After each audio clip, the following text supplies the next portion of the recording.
If you just picked up the BlueParrott B550 XT and you're trying to pair it with your phone or device, the process is actually simple, but only if you follow the right sequence. A lot of users get stuck because the headset doesn't immediately show up in Bluetooth, or it connects once and then disappears. That usually happens when the headset isn't in pairing mode properly. The trick is getting it into the correct state so your device can detect it instantly.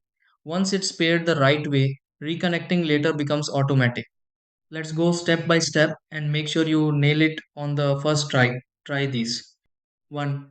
Turn on the headset by pressing the power button. 2. Press and hold the Bluetooth or multifunction button until pairing mode starts. 3. Watch for the LED light flashing to confirm it's ready to pair. 4. Open Bluetooth settings on your phone or device. 5. Select BlueParrott B550 XT from the available list.